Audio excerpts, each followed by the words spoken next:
A consultant who was at the consulting firm Mercer and has subsequently joined the faculty at Stanford went out and asked a bunch of insurers to refer him to primary care practices with average or above average quality scores on their quality metrics. So that this is the insurer looking at the practice. But where their billing was 15 to 20% less than total healthcare spending of all the other practices. So he wanted high quality but lower cost groups. And he got a bunch of them, and he profiled 4.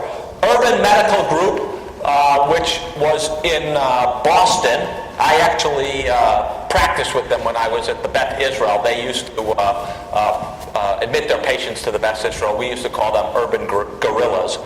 They were a bunch of idealistic hippies who went to medical school and then served the chronically ill and poor in Roxbury in Boston. Leon Medical Clinic is a Cuban guy who serves poor people in Florida. Caremore is a old Jewish guy, kind of a Borscht Belt comedian who started his own company in LA. And Redlands Family is a small 3-person group in Redlands, California.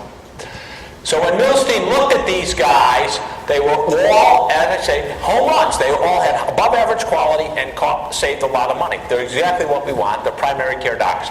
They focus on patients with chronic conditions, all of them. They individualize the care.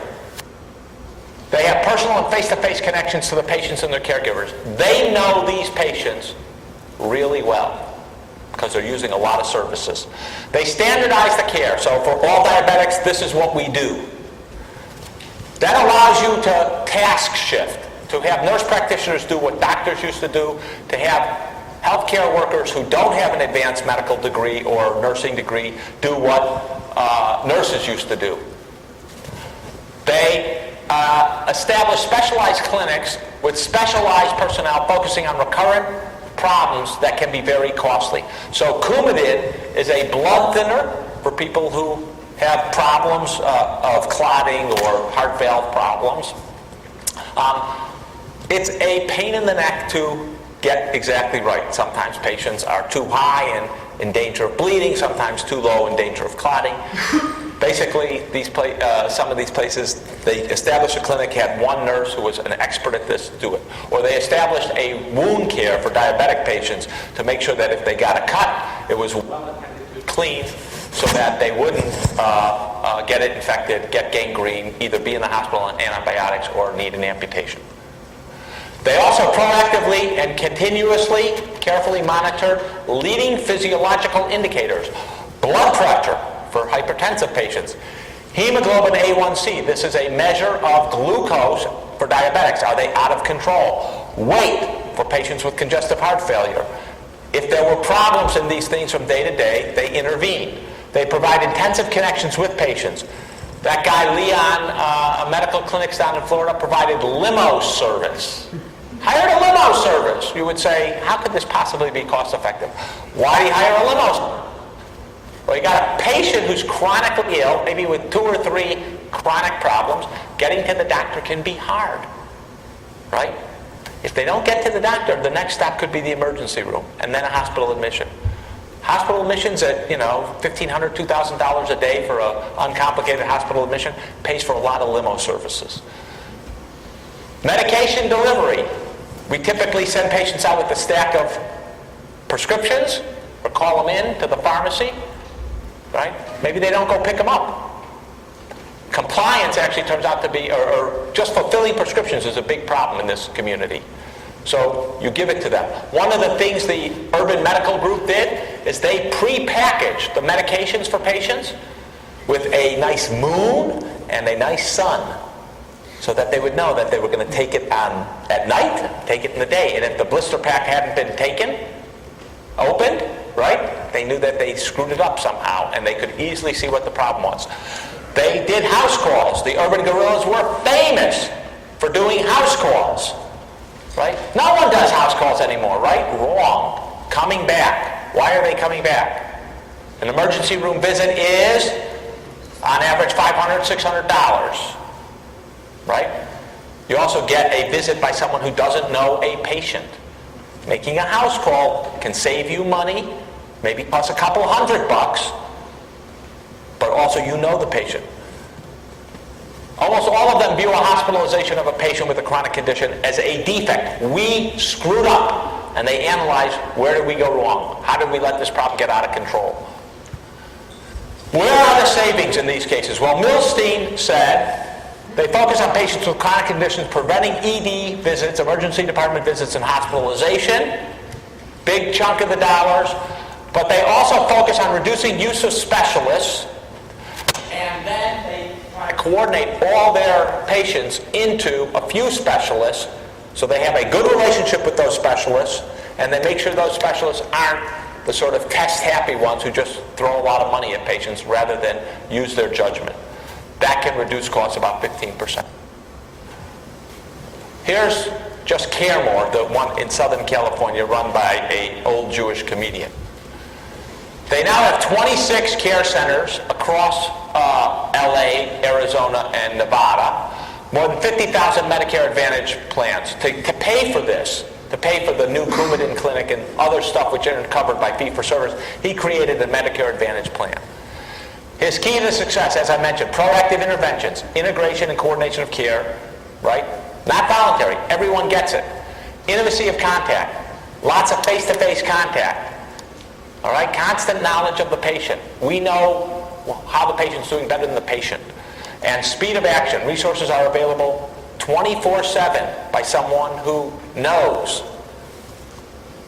All right? They have established, as I mentioned, diabetes care program, end-stage renal disease program, all specialized programs for recurrent problems. COPD, this is emphysema programs, hypertension, congestive heart failure, fall prevention programs, high blood pressure care programs. And they have the full range of services. How good are they? Hospitalization rate, 24% below the competition. Hospital stays, 38% shorter. Get them out. Amputation rate among diabetics, 60% lower. So that you were worried about quality of care? There you go. Overall member cost, 18% below the industry average. So you got exactly what you want. High quality and cost savings. And notice, this isn't achieved by saying no, skimping. It's achieved actually by lavishing care on patients in the outpatient setting and saving your money by reducing your inpatient care. So the accountable care organizations were established, supposedly established on January 1st of 2012. They actually ended up establishing two kinds. One are the regular kind, and the other are sort of called pioneer ACOs through the CMMI, through the Innovation Center. The reason, again, all to do with inside baseball.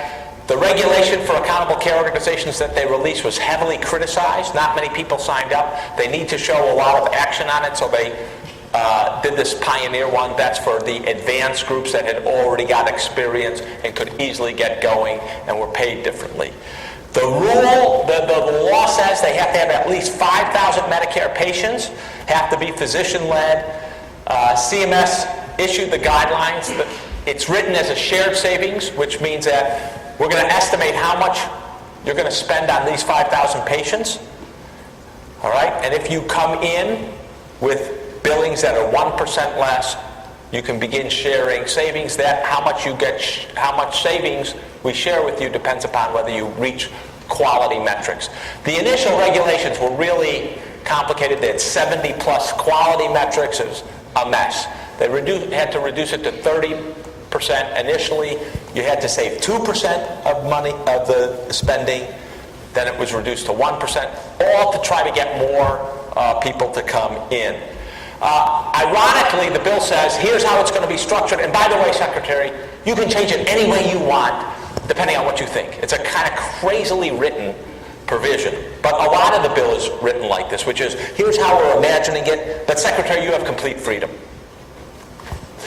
I think they're key to cost control because they are the single biggest lever we have in changing the outpatient practices to implement this tertiary prevention that I've been talking to you about. Only by changing these practices are we going to be able to save the money. So if you were an ACO, the things you're going to need to do, you're going to need to track patients and data. You're going to need to track how well your physicians are doing on those 5,000 patients. You're going to redesign your office flow. extend your hours, redo your pharmacy practices to increase adherence, right? Create nurse staff specialty clinics. You're going to implement new services like telephone and email. We saw with group health how much the telephone and email went up, and then the office visits and hospitalization went down. You're going to think about wireless home monitoring of weight, blood pressure, these leading physiological indicators, right? You might put in exercise classes, diet and cooking classes for your diabetics, maybe yoga classes. You're going to try lots of things if you have that kind of freedom, because you don't know what's going to work necessarily out of the box. Let me give you an example of a successful model, and the importance of this model is there wasn't administrative integration, there wasn't even financial integration. It was mainly clinical integration with the goal of saving money between the two. So it was instigated by CalPERS. CalPERS is California Public Employee Retirement System. They are the biggest institutional investor in the United States. So when you hear about institutional investors, blah, blah, blah, CalPERS is the leading institutional investor. It also happens to have a whole lot of people who it has to insure who've retired from the California, either public schools or California state government. In the Sacramento area, they wanted to save money. Sacramento has a peculiarity, which is that there are two big hospital systems there. One is pretty mercenary and merciless at extracting rents, extra money. The other is Catholic Healthcare West. They worked with their insurer, Blue Shield of California, and Hill Physician is a multi-specialty group of physicians based out of San Francisco but extending in Northern California. They were looking at 40,000 patients in the Sacramento area because, again, they represent retired California public employees. That's where state government is. The insurer, the hospital, and the physician group shared clinical data, shared case management approaches, and coordinated care. They focused on three areas. First, they were going to reduce overuse. Where are we doing too much? And they identified hysterectomies and knee replacements early on, right out of the box, as areas that were getting too much. These are no surprise to anyone who's looked at the American healthcare system. We have twice as many knee replacement surgeries in the United States as the average country in Europe. Okay?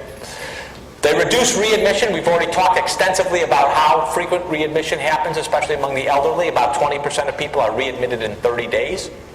And they reduce out-of-network care. That is, they reduce patients who went to a doctor outside the network because those doctors got paid whatever they charged, and they also weren't adhering to the game plan. They had no incentive to keep costs down. What happened? 1 year, 15% reduction in inpatient readmissions. So if you go from 20% down to 17%, pretty good. 15% decrease in inpatient days. So the number of days drops 15%. 50% decrease in inpatient stays of 20 days or longer. These long, extended, problematic ones. Half a day reduction on their average patient length of stay. So they say $5.5 million on 40,000 patients. It's about $400 a patient for those of you who can do the math quickly. Goal for 2011, keep saving more money